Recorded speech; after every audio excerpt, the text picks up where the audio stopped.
And so the case was all like, and in the case, like the lawyer, I can't remember his name.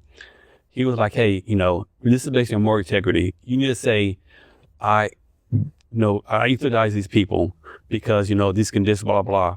And the doctor was like, no, I manage the pain. She was stuck on I manage the pain, right? Instead of like being upfront, right? And so it's all the morality play, right? Like, yeah. It's the narcissistic type shit. Yeah. Because she knew she was lying. Because, this whole thing on managing the pain, it was too much for them. Yeah. And you wanted to ease your own suffering. So what if one of those 5 said, please manage my pain for me? Does it make a difference? Love you. No, you're not playing God. I ain't playing God. Nope. I'm not here to help you like that. I was born alone. Yeah. She said, you should better get right with the devil or Jesus somewhere. Hey, someone wants you on the earth a day longer. Right. Someone wants you to suffer that day. Because I ain't the one. Yeah. I am not the one. But, twisting around again, being sympathetic, empathetic, like, man, you see the suffering of human soul, right? Like, man, like, you have the power to do something right. And your mind is like, hey, no, Dr. Robichaud, like, what would Jesus do? I would never do bad for good, and I wouldn't do good for no either. I would keep it straight. And you know what? I think Jesus would have left that look. But they're that simple. Like, you can have your own shit. Here's a gun. Yeah.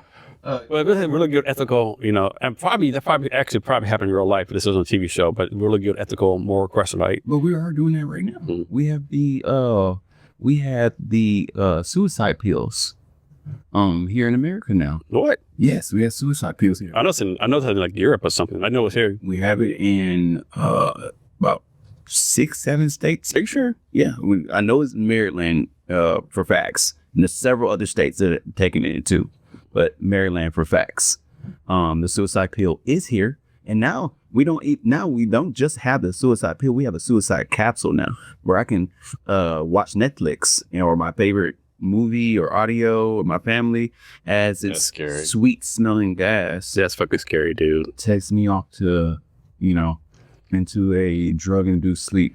But that pill, here's the crazy fucked up part. Because first off, we've had several couples choose to die in this manner. But the fucked up part is that it's insurance companies won't cover certain cancer medications, but they will always cover the suicide pill. Always. That's fucked up, right? And so you will literally nowadays be approached by your insurance company and saying that, hey, we can't. Life's too tough for you. Yeah, we can't cover your cancer stuff. Here's this pill. But here's this pill. We'll cover it. We're so fucked. We'll cover that. Your children won't have to pay that bill. So I have no proof of this. No stats, whatever. And depression is a real thing. I've been depressed before. Depression is a real thing. But what's the number one cure when someone wants to kill themselves? Put them in a situation where they have to fight for their lives. You ain't never. Like, I guarantee if someone says, I'm gonna kill myself, he can't swim the fuck overboard in the Pacific Ocean. Fight like a motherfucker. It's funny you say that. When I was in Texas and I was a drug prevention specialist during that time, I had the chance to be. Wait, time out. You were drug prevention specialist? Yeah, for like a long time. You're like.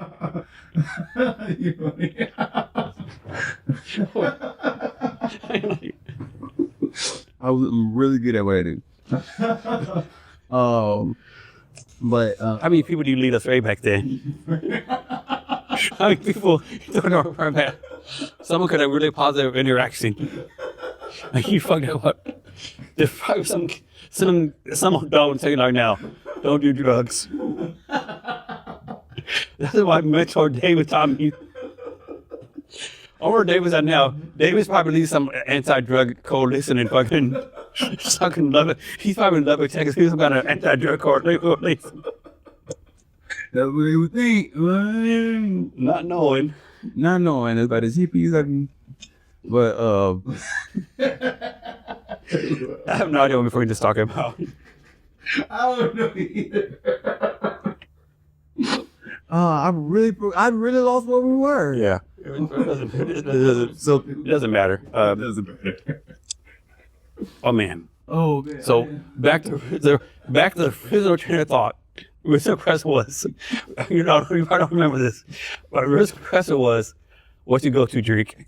Oh. And you said tequila. Tequila. And I said the tequila. And Harvey went. We don't win all the way. Yeah. So tequila's been your go-to drink? Yes, tequila, it keeps me. So when did you learn that there's better tequila than Jose Cuervo? The difference between What age will you learn there's better tequila than Jose Cuervo? 15. 15? My first party. Yeah. My birth, and I regret it. Yeah.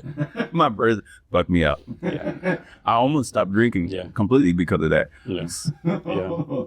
But actually, I attribute me not being an alcoholic to that. Yeah, I'm an old-fashioned guy. I turned old-fashioned like maybe 5-6 years ago. Yeah. I last time I done nothing late in life, right? Like, my mentions failed me. I drank Jack Daniels and Jimmy way too long in fucking life, you know. We just got turned on bourbon like maybe 10, 15 years ago, right? I mean, there's a reason it's called Jack and Coke. Yeah. Because the Coke has a massive fucking Jack Daniel flavor. Oh, yeah. Okay, that makes sense. Yeah. That makes sense. Can you imagine? Oh, shit, that hurt. Say, hey, I want a Frank August and Coke. They were like, what the fuck you talking about? Frank August and Coke. Like, drink this straight. Jack and Coke. Yeah. Oh, you don't mix, you ruin a good liquor. You know. Yeah, it's funny that you say about your childhood. We had a similar childhood. Yeah. Kind of that. Yeah. I'm sure, you take 100 people, they tell the grown-up stories. And it got some perspective. Like, I know you heard this, like, you know Michael Irvin is, right? And so he has a son, like 27-year-old son, right? He's like some rapper, like, and this dude's rapping about living in the ghetto, gang life. And Michael like, dude, you grew up in a fucking 50,000 square foot house. And the son got on TV, no, it wasn't that big, maybe 3,000, 4,000 square feet. And so Michael Irvin went and bought a video crew and measured it. It's like 50,000 square foot house. Yeah. Wow, biggest. And this dude's like fucking like, I'm dealing drugs and fucking smacking bitches in the mouth, whatever, right? You are nothing of the sort. Yeah, nowhere close. You are nothing of the sort. That's why. And Mike ever grew up in the fucking ghetto in Miami. Like the real shit. A lot of them be like, most of our rappers are middle class. Yep. They're the ones that can afford the equipment to practice. Yeah. Their room, and their parents bought them their first FL Studio account. Yeah. And their first MIDI keyboard. Tupac was not from the hood. Tupac grew up in a very well off household. Mm-hmm. His brother grew up to be his half brother is today a very, very famous bishop and preacher. Tupac was a middle class poet. Before he was ever a rapper, he was actual full blown poet. Like poetry was his thing before he got into rapping. In fact, his persona as hood didn't come on until he played his first movie. We're like, you got the juice now. Yeah. He played that role. Like, they like, nah, he played a role too damn good. He kept it. Yeah. He kept it. That mentality, yeah. He wasn't like, he was kind of feminine before that. And people don't realize, as good as a rapper was, he was a way better actor. Like, he was way better actor. Way better. Yeah, acting was his calling. Yeah. Yeah, it was. He could have went far with that. Yeah. If he would, but he kept acting in his real life. And yeah. And then really off topic, like then you had like the Jada Pinkett, Tupac, Will Smith thing, like Jada Pinkett wanted like a thug, and then you got Will Smith, and Will Smith always had be second fiddle, and all that marriage problems supposedly, right? And that's like, and then you got Will Smith's daughter writing letters to dead Tupac. Yeah. I wish you were here, Tupac. Fucking Sandy, dude. And Jaden Smith is in love with Tyler the Creator, but Tyler the Creator is not accepting his love. And I pray to God that I never get that famous. or ever get that high Yeah. that have these kind of relationships, and they think it's normal. They think it's normal. So Tony Curtis said, "I'm not gonna step your love right now." Yeah, he in front of everybody because J.D. Smith did it in the middle of a concert in front of like everyone. Okay. And Tyler Curry was just like literally in the crowd.